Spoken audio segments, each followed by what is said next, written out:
آغاز ہوا شہر مکہ کی قسم سے، قسم ہے مجھے اس شہر کی، پھر وجہ قسم بھی بیان کی، وَأَنْتَ حِلٌّ بِهَذَا الْبَلَدِ، مجھے اس شہر کی قسم اس لیے کہ محبوب اس شہر میں تو جو بستا ہے، تیرا بسیرا ہے اس شہر میں، اس شہر کی گلیوں نے تیرے قدم چومے ہیں اور تیرے انفاس کی مہک اس کی فضاؤں میں بسی ہے، اس لیے مجھے قسم کہ یہاں تم رہتے ہو۔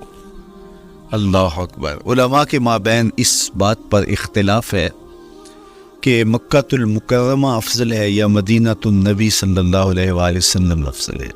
ایک علمی اختلاف ہے، بعض نے کہا مکہ المکرمہ افضل ہے، دلائل دیے، بڑا وزن ہے دلائل میں۔ بعض نے کہا مدینہ رسول صلی اللہ علیہ وآلہ وسلم افضل ہے، دلائل دیے، بڑا زور ہے دلائل میں۔ لیکن شیخ عبدالحق محدث دہلوی علیہ رحمہ اسی آیت سے روشنی لے کر کے لکھتے ہیں کہ جب حضور مکے میں تھے تو مکہ افضل تھا، جب مدینے آ گئے تو مدینہ افضل ہو گیا۔ جدھر جدھر سے وہ گزرتے گئے مجد و شرف بھی پیچھے پیچھے رہا۔ چند لمحوں کے لیے ٹھہرے تھے تم جس پیڑ کے نیچے، نشور وحدی کا لہجہ دیکھیے کتنا دل آویز ہے، چند لمحوں کے لیے ٹھہرے تھے تم جس پیڑ کے نیچے، سنا ہے آج تک اس پیڑ کا سایہ مہکتا ہے۔ تو مکے میں ہیں تو مکہ افضل، مدینے میں ہیں تو مدینہ افضل۔ تو شرف ان کے وجود مسعود سے ہے، وہ جدھر جدھر سے گزرتے جائیں گے وہاں ہی نور پھیلتا چلا جائے گا۔ اور پیر نصیر الدین علیہ رحمہ کا لہجہ یہاں کتنا خوبصورت دکھائی دیتا ہے۔ ایک بار وہ جدھر سے گزرے ہیں نصیر، ایک بار وہ جدھر سے گزرے ہیں نصیر، بار بار ادھر سے بہار گزری ہے۔ تو کہا کہ قسم ہے مجھے اس شہر کی، یعنی شہر مکہ کی۔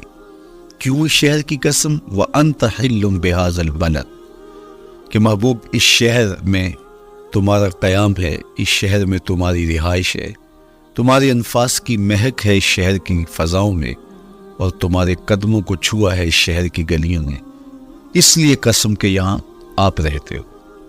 وَوَالِدٍ وَمَا وَلَدَ، اور قسم ہے باپ کی، اور قسم ہے جو اس کی اولاد ہے۔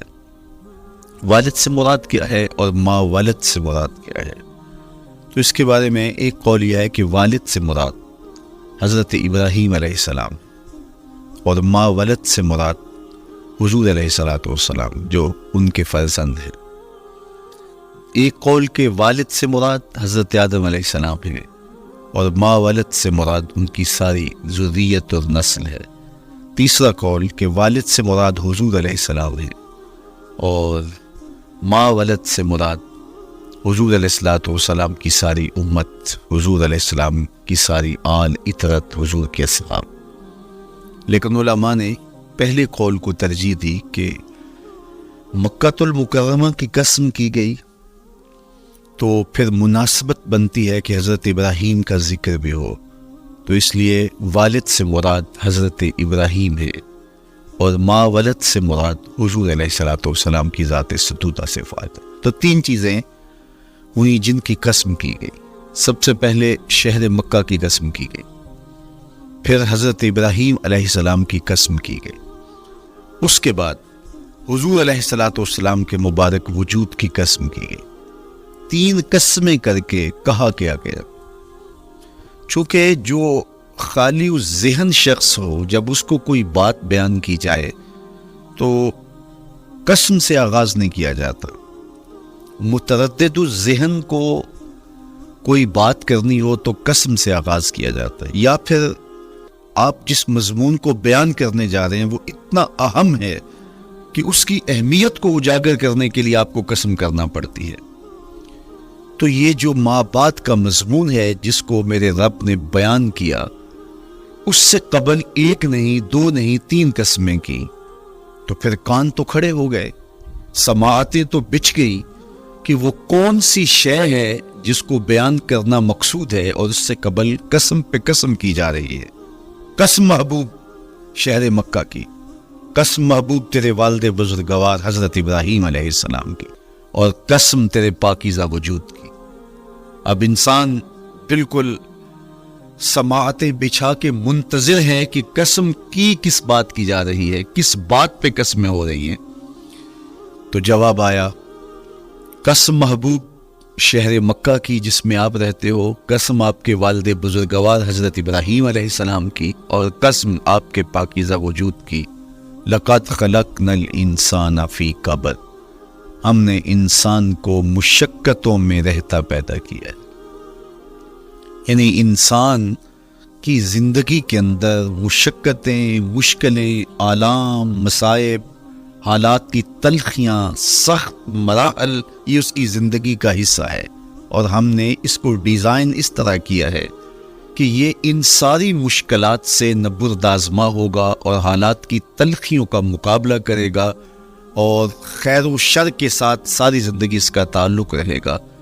تو یہ اگر سخت جان ہوا تو زندگی میں کامیاب اور بامراد ہوا، اور اگر یہ کمزور ہوا تو پیچھے رہ جائے گا. اور اس کے لیے جو قسمیں کی ہیں وہ 3 ہیں.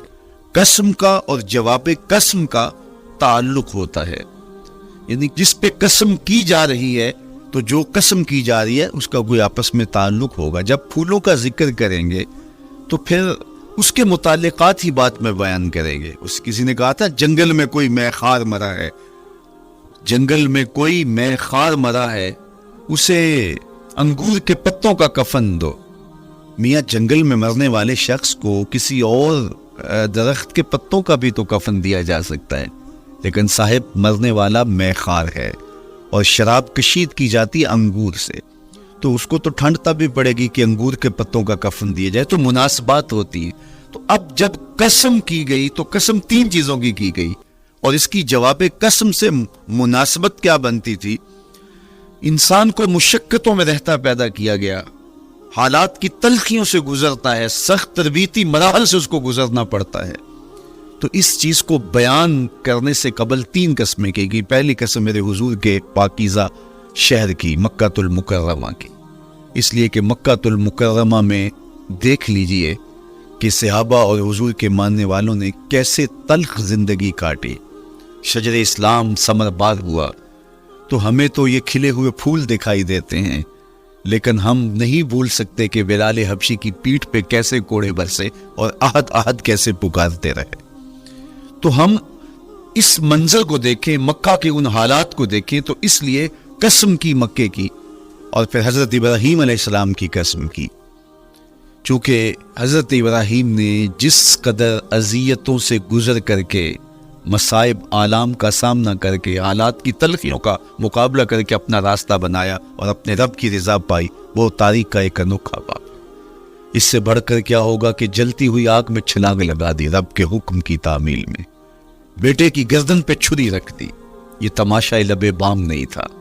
منا کی وادی میں وہ انوکھا واقعہ رقم ہوا کہ آج بھی تاریخ انگشت بدندہ ہے کیا ایک باپ، اور وہ اس بیٹے کو ذبح کرنے کے لیے آمادہ ہو گیا جو اس کی آنکھوں کا نور ہے اور دل کا قرار ہے.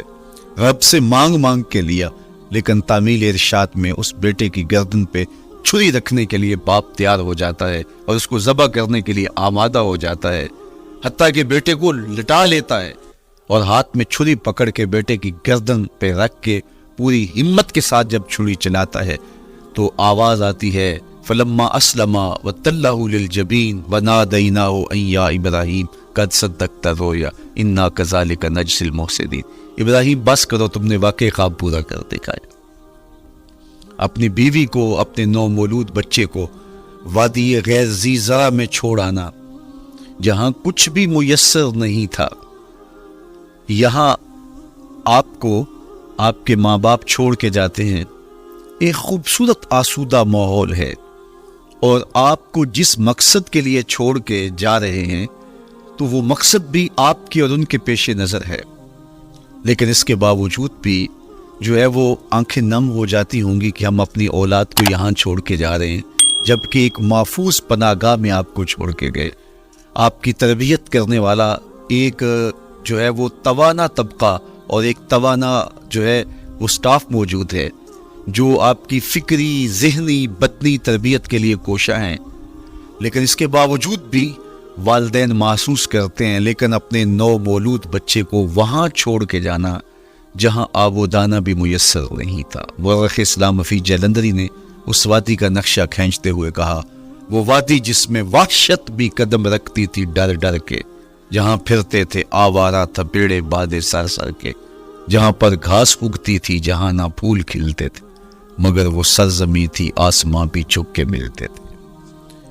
تو اس وادی میں چھوڑ کے آنا، حضرت ابراہیم نے جو امتحانات دیے، اس لیے ان کی قسم کی، چونکہ جواب قسم کا تعلق بنتا ہے، تو قسم ابراہیم کے پاکیزہ وجود کی کہ جنہوں نے دکھ سہے، تکالیف آلام گوارا کی، لیکن پائے سوات میں لغزش نہیں آنے دی۔ تیسری قسم میرے حضور کے پاکیزہ وجود کی فرمایا جتنے دکھ مجھے دیے گئے، جتنی اذیتیں مجھے پہنچائی گئیں، اتنی کسی کو نہیں دی گئی۔ پیدا ہوئے تو حضور کے باپ کا سایہ سر پہ نہیں تھا، پھر اس کے بعد حضور مختلف مراحل سے گزرے۔ 6 سال کی عمر میں ماں کا انتقال ہو گیا۔ جب راہ حق میں لوگوں کو دعوت رشد و ہدایت دینے نکلے تو جو لوگوں کے رویے تھے اور جو اذیتیں لوگوں نے پہنچائیں وہ ایک الگ باب ہے۔ مکے کی گلیوں سے لے کے طائف کے بازاروں تک جن اذیتوں سے میرے حضور گزرے، ام المومنین سیدہ عائشہ رضی اللہ تعالیٰ عنہ فرماتی ہیں، ایک دن حضور کی بارگاہ میں حاضری تھی تو ہم نے عرض کیا، حضور کیا احد کے دن سے سخت دن بھی زندگی میں کبھی گزرا ہے؟ صحابہ کی نظر میں اس دن سے سخت دن کبھی زندگی میں نہیں آیا، اس لیے کہ جب 70 صحابہ کی لاشیں پڑی تھیں، حضور کے چچا حضرت امیر حمزہ شہید کر دیے گئے، اور نہ صرف انہیں شہید کیا گیا، ان کا مسئلہ کیا گیا، اعضائے بطنیاں کاٹ دیے گئے، ناک کاٹ لی گئی، زبان کاٹ لی گئی، بدن چیر کے کلیجہ نکالا گیا، اور پھر ان اعضاء کا ہار پرویا گیا، اور ہندا نے گلے میں ڈال کے رقص کیا، آنکھوں میں نیزے چبھ ہوئے گئے۔ تو یہ دردناک دن تھا۔ تو حضور کے سر انور پہ سفید رنگ کی پٹی بندھی تھی اور چشمان رحمت میں آنسو تھے، اور بار بار فرماتے تھے، ما فعل امی، میرے چچا کی کہانی سنا۔ تو یہ دردناک دن تھا جو صحابہ نے اپنی آنکھوں سے دیکھا۔ تو انہوں نے کہا، حضور کیا احد کے دن سے سخت دن بھی کبھی زندگی میں آیا؟ ان کا خیال تھا کہ حضور فرمائیں گے ہاں یہ میرا زندگی کا مشکل ترین اور سخت ترین دن تھا، لیکن حضور نے فرمایا، ہاں عائشہ، جب طائف کے بازاروں میں تیری قوم نے مجھے پتھر مارے تو یہ دن احد کے دن سے بھی سخت۔ حضور ان کے 3 سرداروں کے پاس پیغام حق لے کے گئے، لیکن انہوں نے آگے سے جو رویہ اختیار کیا وہ اتنا اذیت ناک تھا۔ حضور نے فرمایا کہ ٹھیک ہے، میں تمہاری خیر خواہی کا جذبہ لے کے تمہارے تک پہنچا ہوں، تم نے میری دعوت کو قبول نہیں کیا، تمہاری مرضی، تمہارا مقصود، چلو اب یہ بات میرے اور تمہارے درمیان رہنی چاہیے، اس بات کو راز رہنا چاہیے، اہل مکہ تک یہ بات نہ پہنچے۔ انہوں نے کہا، ہم کیوں راز رکھے، بلکہ اوباشوں کے ہاتھ میں پتھر دے دیے، اور حضور جب واپس ہونے لگے تو وہ حضور کے پاؤں پہ سن سے نکل، حضور اپنا ایک پاؤں اٹھاتے تو دوسرے پاؤں پہ مارتے، شدت درد اور احساس کرب سے حضور بیٹھ جاتے تو ان کے غنڈے دائیں بائیں سے بڑھتے اور کندھوں سے پکڑ کے حضور کو اٹھاتے اور مشق سنزنی کرتے، نالین خون سے بھر گئے، لخت لخت زخمی ہوا۔ اللہ اکبر، کیا دردناک لمحے تھے، کیا تکلیف بھری گھڑیاں تھی۔ تو کہا کہ جب طائف کے بازاروں میں تیری قوم نے مجھے پتھر مارے تو یہ دن احد کے دن سے بھی سخت تھا۔ اچھا، جب حضور پر اس طرح آلام و مصائب ٹوٹ پڑے تو حضور کے ساتھ جو صحابہ تھے انہوں نے کہا، حضور ان کے لیے بد دعا کر دیجیے۔ تو میرے حضور بولے، میں رحمت بن کے آیا، میں رحمت بن کے آیا ہوں۔ اللہ اکبر، ان کا تقاضا پہم بڑا تو حضور کے ہاتھ اٹھ گئے، اور پھر حضور نے جو کہا سنیے، اللہم اہد قومی فإنہم لا یعقلون، اے اللہ میری قوم کو ہدایت دے دے، یہ مجھے جانتے تھے، اگر جانتے تو ان کا میرے ساتھ یہ رویہ نہ ہوتا۔ تو پتھروں کے جواب میں دعائیں دینا پیغمبروں کا حوصلہ ہوتا ہے۔ اللہ اکبر، مورخ اسلام حفیظ جلندری نے کیا خوبصورت پیرائے میں نقشہ کھینچا کہ حضور ہاتھ اٹھا کے دعا مانگ رہے ہیں، الہی کرم کر کو سارے طائف کے مکینوں پر، الہی پھول برسا ان پتھروں والی زمین۔ تو حضور نے دکھ سہے، تکلیفیں سہی، اب 3 قسمیں کی۔ شہر مکہ کی قسم، جہاں حضور کے صحابہ نے تکلیفیں سہی، اس شہر کی گلیوں میں انہیں گھسیٹا گیا اور ان کو کچی کھالوں میں لپیٹ کے دھونیاں دی گئی، انہیں اذیت ناک مراحل سے گزارا گیا۔ حضرت ابراہیم مشکل سے مشکل زندگی کاٹی اور رب کی رضا جوئی کے لیے کوشاں رہے۔ اور میرے حضور نے سخت ترین اذیتوں، مقاومتوں، مخالفتوں اور تکلیفوں کا سامنا کیا۔ تو ان 3 چیزوں کا حوالہ دے کر، ان 3 چیزوں کی قسم کر کے اب انسان کو بتایا جا رہا ہے کہ مشکلات سے تمہیں گزرنا پڑے گا، حالات کی تلخیاں تمہیں سہنی پڑیں گی، کسی مرتبے تک پہنچنے کے لیے تمہیں پھر تکلیفوں کی راہ اختیار کرنی پڑے گی۔ تم کون ہوتے ہو؟ میرا محبوب ہو تو تکلیفیں وہ بھی اٹھائے، 2 جہاں کا مالک ہو اور طائف کے بازاروں میں اس کے پاؤں پہ بھی پتھر پڑیں، اور کونین کا سردار ہو اور ان کے اوپر اجری ڈال دی جائے، کائنات کا مالک ہو اور ان کو مکے کی گلیوں کے اندر ان کے گلے میں عقبہ بن نبی معیط کپڑا ڈالے اور تاؤ دے، تو کیا ان مشکلات سے تم بچ سکتے ہو؟ جب تم کسی منزل تک پہنچنا چاہتے ہو تو پھر یہ حوالے ماضی کے دیکھ لو، 3 قسمیں کر کے اس حقیقت کو بیان کیا۔ ابراہیم علیہ السلام کے وجود کو دیکھ لو، حضرت مصطفیٰ کریم علیہ السلام کی ذات ستودہ صفات کو دیکھ لو، اور مکے کی گلیوں میں صحابہ کے ساتھ جو ظلم و جبر ہوئے اور انہوں نے جو مصیبتیں اور مشقتیں کاٹی وہ ساری دیکھ لو۔ تو 3 قسمیں کھا کر کے کہا کہ بے شک انسان مشقتوں میں رہتا پیدا کیا گیا ہے۔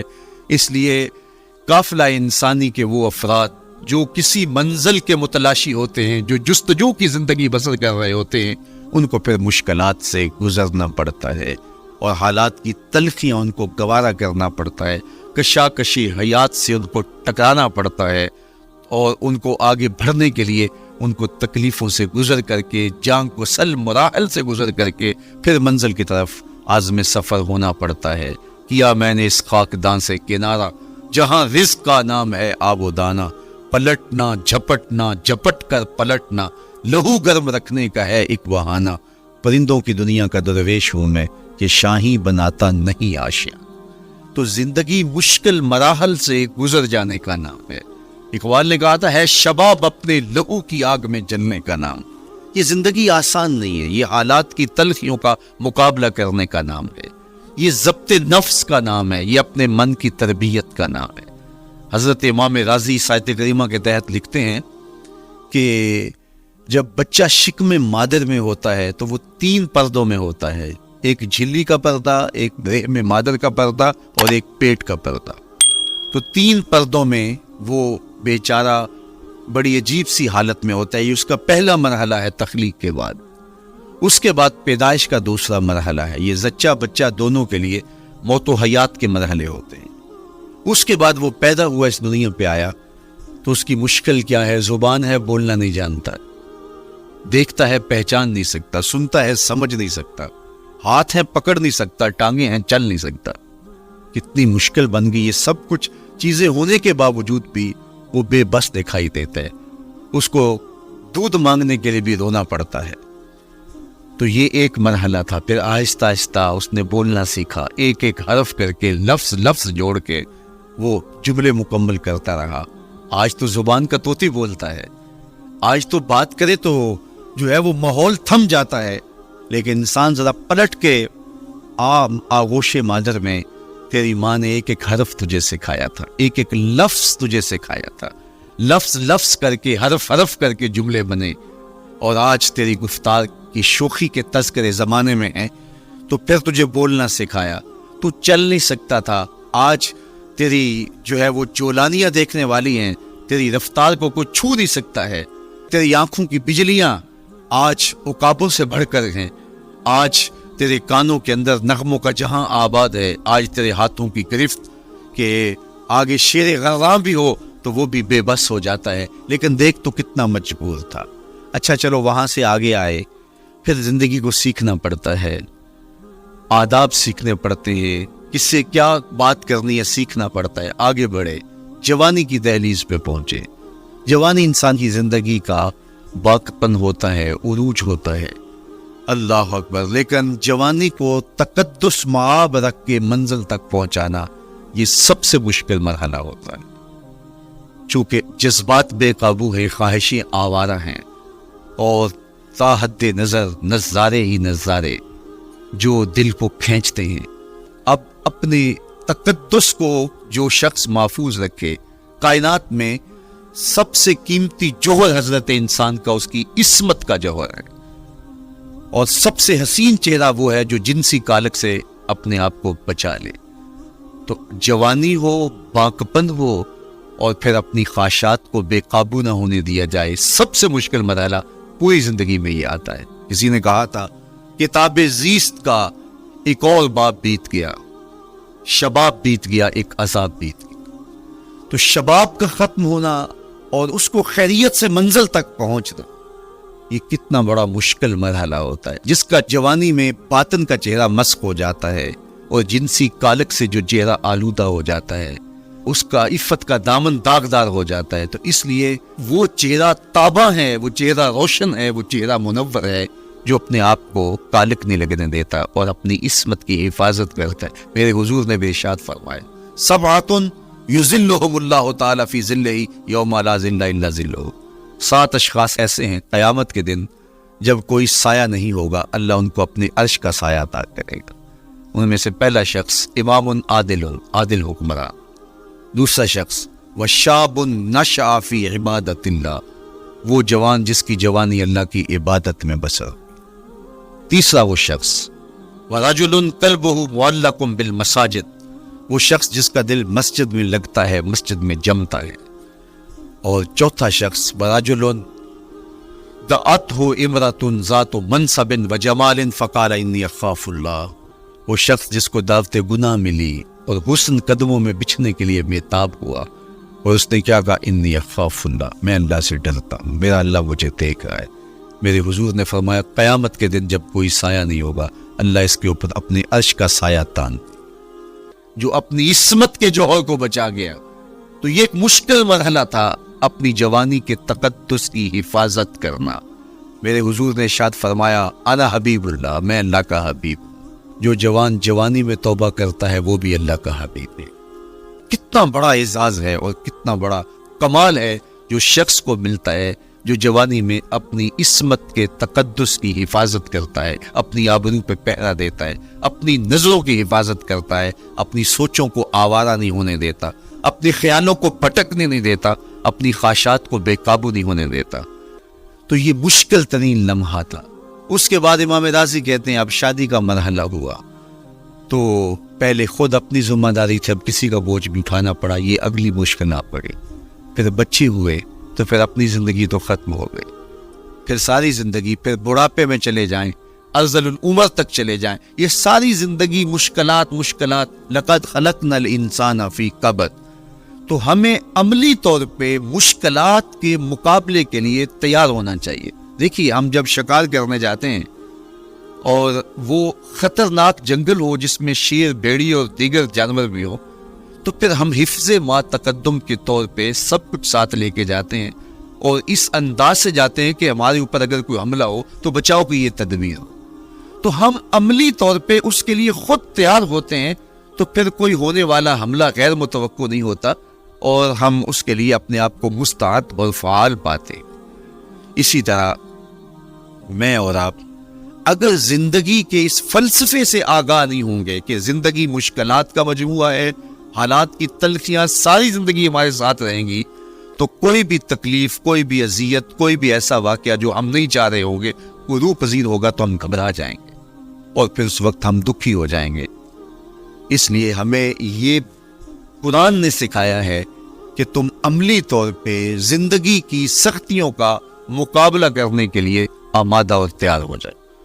قرآن مجید میں جو صبر کا لفظ ہے اس کا مفہوم یہ ہے کہ حالات کی جو تلخیاں تمہارے اوپر آتی ہیں، وہ غربت بھی ہو سکتی ہے، وہ بیماری بھی ہو سکتی ہے، وہ لوگوں کی عداوت اور دشمنی بھی ہو سکتی ہے، وہ اور بہت ساری چیزیں ہوتی ہیں، وہ جنگوں کی حالت کا بپا ہو جانا اور تمہارا دشمنوں کے نرغے میں گر جانا، یہ سب کچھ ہو سکتا ہے. تو اس کے اوپر استقامت کے ساتھ تم کھڑے رہو اور تم ان کو برداشت کرنے کی اپنے اندر ہمت اور حوصلہ رکھو، تو پھر وہ تمہارا صبر ہوگا. اور یہ قوت اگر تمہارے اندر پیدا ہو جاتی ہے تو پھر تمہاری زندگی آسان اور شوقی ہو جاتی ہے. لیکن اگر یہ دولت تمہیں نصیب نہیں ہوتی تو پھر ساری زندگی دکھوں اور شکووں سے بھری رہتی.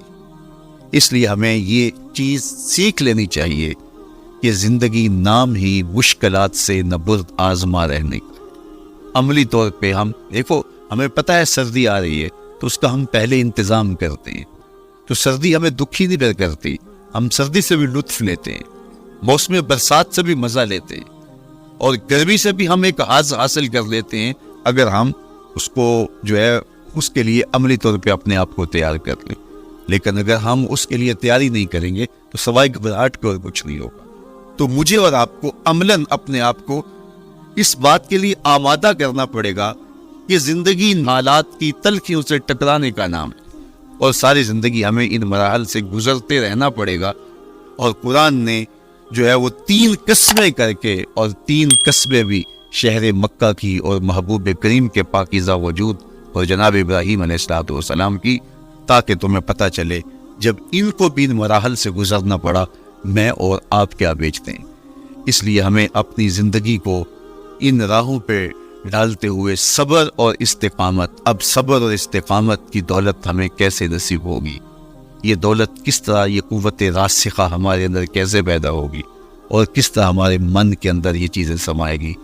اللہ تعالیٰ کی خشیت، اس پر توکل، اس پر بھروسہ، اور اللہ تعالیٰ جل شانہ کی طرف سے ہر کام کے ہونے کا یقین ہمارے اندر یہ استقامت اور یہ حوصلہ پیدا کرتی ہے یہ چیز. اس لیے مجھے اور آپ کو اپنی پوری زندگی میں اس عمل سے گزر کر کے اپنے آپ کو مضبوط ترین صورتحال میں لا کے کھڑا کرنا پڑے گا، اور یہی زندگی کا جمال ہے. تو اب پھر دیکھیے قرآن کیا کہہ رہا ہے، لا اقسم بہذا البلد وانت حل بہذا البلد ووالد وما ولد، 3 قسمیں کی. اس کے بعد ارشاد فرمایا لقد خلقنا الانسان فی کبد، ہم نے انسان کو مشکلوں میں، مصائب میں، آلام میں رہتا ہوا پیدا کیا. کہتے جب حضرت انسان کی تخلیق ہوئی تو اس کا خمیر جب بویا جا رہا تھا تو اس کے اوپر 39 دن تک آزمائشوں کی، دکھوں کی، تکلیفوں کی بارش ہوئی، اور 1 دن خوشیوں اور مسرتوں کا بھی برسا. تو انسان کی زندگی کے اندر حالات سے ٹکرانا اور دکھوں کو سہنا اور دکھوں سے مقابلہ کرنا یہ سیکھنا پڑے گا. اور جب انسان اس کو عملی طور پر سیکھ جائے گا تو پھر زندگی کا جمال اور زندگی کا حسن نصیب. دوسری بات، ہمیں اپنی زندگی میں 7 چیزوں کو اپنا اصول بنا لینا چاہیے، اور یہ 7 چیزیں وہ ہیں جو ہماری زندگی کو ایک خوبصورت سانچے میں ڈھال کر کے ہمیں ایک پاکیزہ اور ستھرا انسان بنا دیتے. پہلی چیز، التمسک بکتاب اللہ، اللہ کی کتاب سے جڑ جانا، وابستہ ہو جانا. جب ہم کتاب اللہ سے وابستہ ہو جائیں تو پھر ہمارے باطن کی اور نفس کی تربیت ہوتی ہے، اور پھر ہم وہ مطلوب انسان بنتے ہیں جو ہمارا رب ہم سے تقاضا کرتا ہے. تو اس لیے ہمیں اپنی زندگی میں اس چیز کو لازم کر لینا چاہیے کہ ہمارا کوئی بھی دن قرآن مجید کی تلاوت کے بغیر نہ گزرے. اپنے دن کا آغاز قرآن مجید کی تلاوت سے کیجیے. سورہ یاسین سے جو اپنے دن کا آغاز کرتا ہے سارا دن اللہ کی امان میں رہتا ہے، اس کی حفاظت میں رہتا ہے. اور اپنی شب کا آغاز سونے سے پہلے سورہ الملک کی تلاوت کریں، آپ ساری شب اللہ کی امان میں، اس کی حفاظت میں رہیں. اور قرآن مجید کو سمجھ کر اس کے مفاہیم و مطالب کے ساتھ 1 رکوع کم از کم پوری زندگی، اپنی زندگی کے نصاب میں آپ کتنا وقت مختلف امور کے لیے سر انجام دیتے ہیں. یہ کتاب انسانی ہدایت کے لیے، انسانی تربیت کے لیے، اس سے کوئی اور بہتر اور مؤثر جو ہے وہ نصاب نہیں ہو سکتا. انسان سازی کا بہترین ذریعہ ہے یہ کتاب، اور اس کتاب کے ذریعے سے جو ہے وہ انسان پستیوں سے اٹھ کے بلندیوں تک جا پہنچتا ہے. اقبال نے تو کہا کہ گر تمی خواہی مسلمان زیستن نیست ممکن جز بقرآن زیستن، اگر تو مسلمان بن کے جینا چاہتا ہے تو قرآن کے بغیر ایک قدم بھی نہیں چل سکتا. تو آگے چل کسی نظم میں کہا کہ فاش می گوئم آنکھ در دل مزمرست ای کتاب نیست چیزیں دیگرست. اگر میں کھل کے بیان کر دوں جو میرے سینے میں چھپا ہے تو میں تجھے بتا دوں کھل کے یہ کتاب نہیں، یہ کوئی اور ہی شے ہے. کن لوگوں کو کہاں سے اٹھایا اور یہ کتاب کہاں تک لے گئی، جو باہمی جنگ و جدل میں الجھے ہوئے تھے اور حرف شناس بھی نہیں تھے، جو سواد آشنا بھی نہیں تھے. پھر انہوں نے جو ہے وہ روما کی سلطنت بھی الٹ کے رکھ دی. یہ کرشمہ تھا اس کتاب کا جس نے زندگی کا جمال ان کی روحوں کے اندر پیدا کر دیا. تو میں اور آپ اپنی زندگی میں قرآن مجید سے کبھی بھی دور نہ ہوں. روزانہ کی بنیاد پہ آپ تلاوت کلام مجید اپنی زندگی میں شامل رکھیں. انشاءاللہ اس کے اجالے دنیا میں اور آخرت میں آپ اپنی آنکھوں سے مشاہدہ کریں گے. حضرت امام احمد بن حنبل فرماتے ہیں میں نے رب سے کہا کہ مجھے اپنا قرب عطا کر. آواز آئی میرا قرب چاہتے ہو تو قرآن پڑھا کر. یہ رب کی قربت کی بھی ضمانت ہے اور ربط نفس اور باطن کی تربیت کا بھی ذریعہ ہے. اچھا دوسری بات والاقتداء بسنت رسول اللہ صلی اللہ علیہ وآلہ وسلم. ہمارے لیے بہترین نمونہ ہمارے حضور علیہ الصلوۃ والسلام کی زندگی ہے. حضور کے دیا ہوا نظام حیات ہے جس پر حضور نے خود عمل کر کے دکھایا. میرا عشق رسول میری محبت رسول اس بات کا تقاضا کرتی ہے کہ میں ان کے طریقہ حیات کے مطابق اپنی زندگی گزاروں. اسلام دعوے کی بات نہیں کرتا، دلیل ہم سے مانگتا ہے. آج میں کہتا ہوں میں عاشق رسول ہوں اور اتنا بڑا عاشق رسول ہوں کہ میرے جیسا زمانے میں دوسرا کوئی نہیں. میرے جذبات ایسے دکھائی دیتے ہیں آسمان کو چیر دوں گا اور زمین کو پھاڑ دوں گا، لیکن ہمسایوں کے ساتھ میرا سلوک بتاتا ہے کہ میں عاشق رسول نہیں. دوستوں کے ساتھ میرا رویہ بتاتا ہے کہ میں عاشق رسول نہیں. میں کسی سے وعدہ کرتا ہوں اور پھر اس پہ پورا نہیں اتر پاتا تو صاحب پھر آپ عاشق رسول نہیں ہیں، آپ کچھ اور ہیں. عشق رسول تو یہ ہے کہ میرے محبوب علیہ السلام نے کسی سے عہد کیا ہے کہ تمہارے آنے تک میں یہاں کھڑا ہوں، اور وہ جا کے بھول جاتا ہے اور میرے حضور 3 دن وہاں منتظر رہتے. وہ اچانک گزرا اور دیکھا تو حضور علیہ الصلوۃ والسلام کھڑے ہیں تو خود پریشان ہوا. صرف اتنی بات اسے کہیں صاحب تو نے مجھے مشکل میں ڈال دی، تو نے مجھے مشقت میں ڈال دیا. عہد کیا ہے تو پھر اس کی پاسداری نبھا کے دکھائی. اللہ اکبر. میں اگر حضور سے محبت کرنے والا ہوں تو میرا رویہ بتائے کہ میں عاشق رسول ہوں. میری زبان پہ جھوٹ نہیں بول سکتی. آپ سے پوچھا گیا کہ مومن بزدلی کر سکتا ہے؟ کہا نہیں، بہادر ہوتا ہے. لیکن ہو سکتا ہے کبھی اس سے بزدلی سرزد بھی ہو جائے. پھر پوچھا گیا کہ مومن بخیل ہو سکتا ہے؟ کہا نہیں، سخی ہوتا ہے. لیکن ہو سکتا ہے کبھی اس سے بخل بھی سرزد ہو جائے. پھر تیسرا سوال حضور سے کیا گیا مومن جھوٹا ہو سکتا ہے؟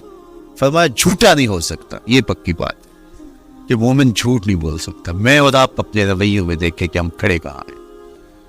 آج ہم ان جگہوں پہ بھی جھوٹ بولتے ہیں جہاں جھوٹ بولنا ہماری مجبوری بھی نہیں ہوتی، چونکہ یہ ہماری فطرت ثانیہ اور عادت بن چکا ہے اور ہم اس کو برا ہی نہیں سمجھتے. جبکہ جھوٹ جب کوئی شخص بولتا ہے حدیث پاک میں آتا ہے اس کے منہ سے بدبو نکلتی ہے، رحمت کے فرشتے 1 میل دور ہٹ جاتے ہیں اس سے.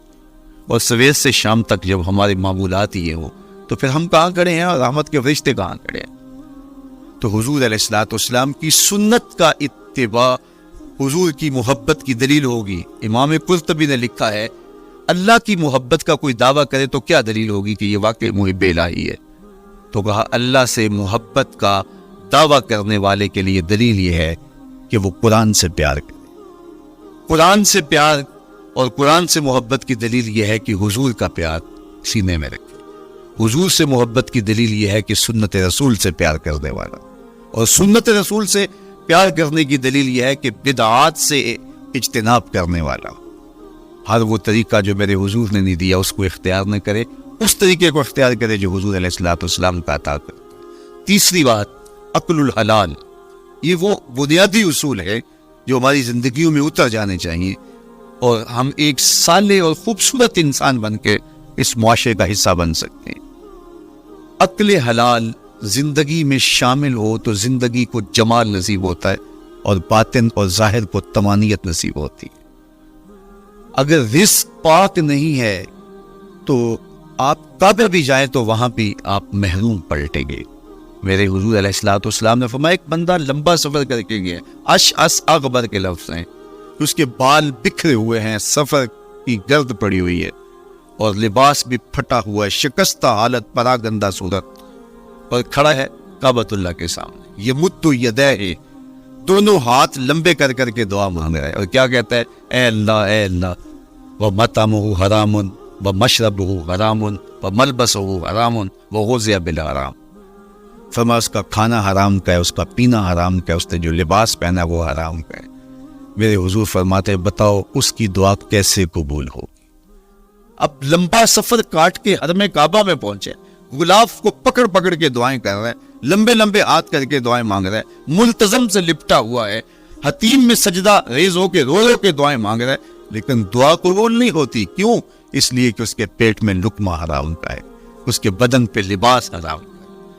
تو اسلام نے جتنا زور حلال کمانے، حلال کھانے اور حلال اختیار کرنے پر دیا ہے، تو ایک مومن اگر اسلام کے مبادیات سے بھی آگاہ ہو تو اس کی تو زندگی کے اندر جو ہے وہ حرام گھس ہی نہیں سکتا ہے، بلکہ وہ مشکوک سے بھی اجتناب کرے۔ چوتھی چیز کف الاذی، اپنے آپ کو ایسا بناؤ کہ تمہارے وجود سے کسی کو ضرر اور تکلیف نہ پہنچے۔ ہمارا اسلام تو ہمیں یہ بتاتا ہے کہ تم پیاز یا لہسن کھا کے مسجد میں نہ جاؤ کہ تمہارے منہ سے جو سمیل آتی ہے اس سے کسی کو تکلیف نہ پہنچے۔ تو یہ اسلام کی دی ہوئی تعلیمات ہیں کہ مسجد میں بھی جانا ہے تو اپنے آپ کو دیکھو کہ تمہاری حالت کیا ہے، تمہاری وجہ سے کسی کو تکلیف نہ پہنچے، تمہارے رویے اتنے خوبصورت ہو، تمہارے ہمسائے بتائیں کہ یہ واقعی مسلمان ہے۔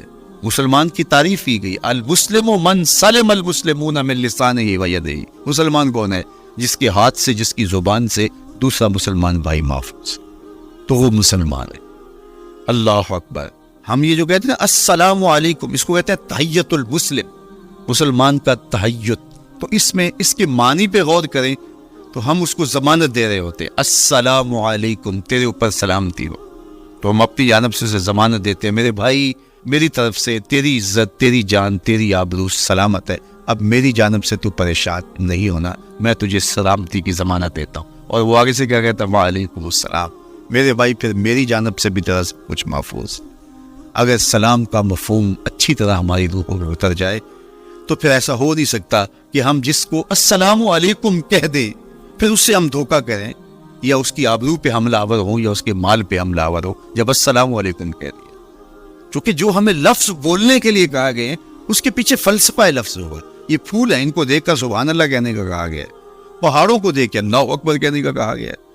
پہاڑوں کو دیکھ کے سبحان اللہ کہہ دیں اور پھولوں کو دیکھ کے اللہ اکبر کہہ دیں، ایسا کیوں نہیں کہتے تھے؟ لیکن نہیں، اس لیے کہ جب پہاڑوں کو دیکھتے ہیں تو دل میں ان کی ہیبت پیدا ہوتی ہے۔ اتنے بڑے پہاڑ، سمندر کو دیکھتے ہیں تو اس کی ہیبت پیدا ہوتی ہے، اتنا بڑا سمندر تا حد نظر پھیلا ہوا، تو جب اس کی بڑائی پیدا ہونے لگتی ہے تو فوراً پلٹایا گیا اللہ کی بڑائی کی طرف اور کہا بول اللہ اکبر، یہ نہیں میرا اللہ بڑا ہے۔ اور پھول کو جب دیکھا تو اس کی لطافت کی طرف الجھنے لگے، کتنا خوبصورت ہے، درزوں میں کیسے خوشبو بسی ہوئی، کیسے رنگ ہیں، کیسے جمال ہیں، اللہ اکبر۔ وہ کیا کسی نے کہا تھا نا کہ درزوں کی لطافت میں خوشبو نے اماں پائی، گل چیرنے والے نے کس شان سے چیرا۔ تو کیا کمال ہے یار، کیا پتیاں ہیں، کیا رنگ ہے، کیا خوبصورتی ہے، کیا لطافت ہے۔ الجھنے لگے، کہا بول سبحان اللہ، یہ کیا ہے جس نے رنگ بھرے ہیں وہ پاک ہے۔ تو تیرا دل الجھ نہ جائے تو جو ہم بولتے ہیں لفظ جہاں بھی بولتے ہیں اس کے پیچھے ایک فلسفہ ہوتا ہے۔ السلام علیکم یہ تحیت المسلم ہے۔ جب ہم کسی کو کہتے ہیں السلام علیکم تو اس کو ہم نے ضمانت دے دی، بس بات ختم، اب جو ہے وہ میری جانب سے تو محفوظ ہے۔ لیکن ہم سلام بھی لے رہے ہوں گے اور ہاتھ بھی کاٹ رہے ہوں گے اور اس کی جیب بھی کاٹ رہے ہوں گے، پھر سلام نہیں لیا، ہم نے منافقت کی۔ تو کف الاذی چوتھی چیز۔ اور پانچویں چیز اجتناب المعاصی، گناہوں سے اپنے آپ کو بچا کے رکھنا۔ نیکی کرنا بہت اہم ہے، لیکن نیکی کرنے سے زیادہ ہم اپنے آپ کو گناہوں سے بچا کریں، چونکہ شر کی قوتیں ہمارے ساتھ جڑی ہوئی ہے، اس لیے اپنے آپ کی حفاظت جب ہم کریں گے تو ہم ایک اچھی صورت میں آگے بڑھیں گے۔ اور چھٹی چیز وہ ہے التوبہ۔ توبہ تسلسل کے ساتھ کرتے رہیے۔ یہ تصور کہ بڑھاپے میں توبہ کریں گے، یہ تصور کہاں سے آیا؟ یا ہمارے ہاں آج کل یہ کلچر پیدا ہوا ہے کہ لیلۃ القدر یا شبرات کے دن سارے جڑ کے توبہ کرنے بیٹھ جاتے ہیں اور پورا سال اپنی مرضی کی زندگی گزارتے ہیں۔ ایسا نہیں ہے۔ میرے حضور کے دامن پہ ایک بھی گناہ کا دھبا نہیں تھا۔ ہم نبیوں کی عصمت کے قائل ہیں، کسی نبی پر کوئی گناہ کا دھبا نہیں ہوتا۔ اگر اس امکان کو بھی تسلیم کر لیا جائے تو ساری شریعت مشکوک ہو جاتی۔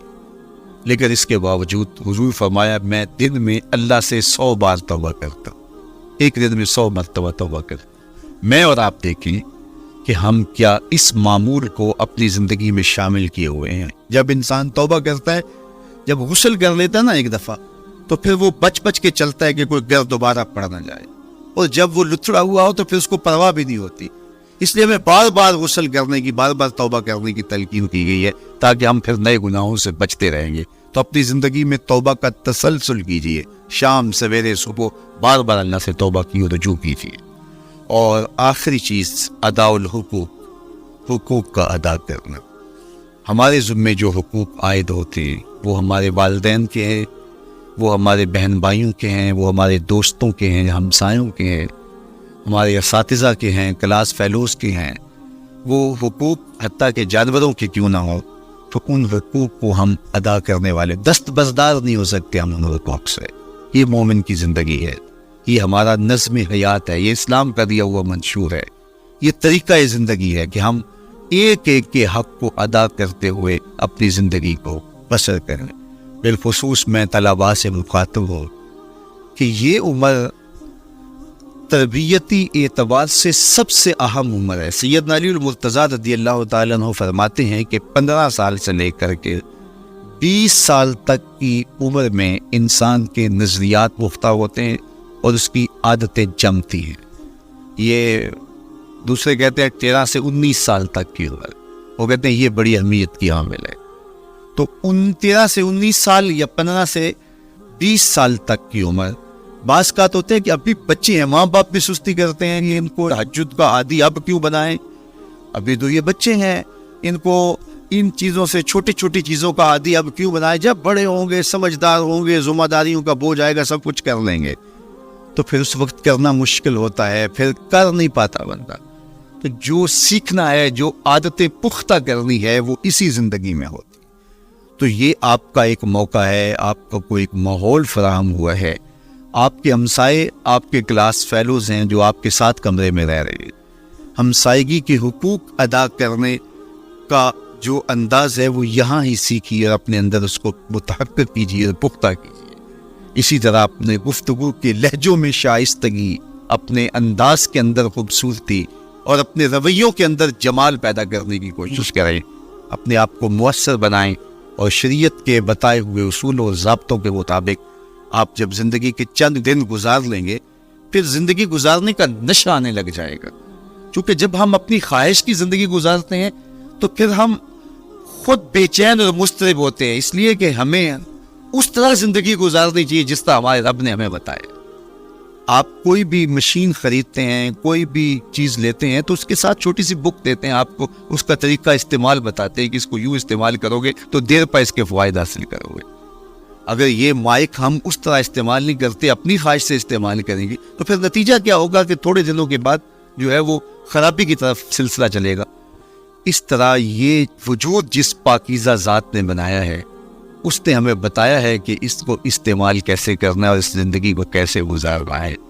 اور پھر انسان کو ایک ماڈل اور نمونہ بھی چاہیے، تو کہا نمونہ دیکھنا ہے تو محمد عربی کی ذات دیکھ، ادھر دیکھتے جاؤ اور زندگی گزارتے جاؤ، دیکھنا تمہاری زندگی کتنی خوبصورت اور کتنی پروقار گزرتی ہے۔ اللہ آپ کو دنیا آخرت کی برکتیں دے، اپنی پناہوں اور اپنی امان اور اپنی حفاظتوں کا حصار دے، اور آنے والا کل اللہ بہتر فرمائے، میرے وطن کی خیر کرے، میرے ملک کو امن کے اجالے دے، یہاں دہشت گردی کے سلگتے علاؤ ٹھنڈے کر کے امن کی بہاریں پیدا کر دے۔ کی محمد سے وفا تو نے تو ہم تیرے ہیں، یہ جہاں چیز ہے کیا لوح و قلم تیرے، وآخر دعوانا ان الحمد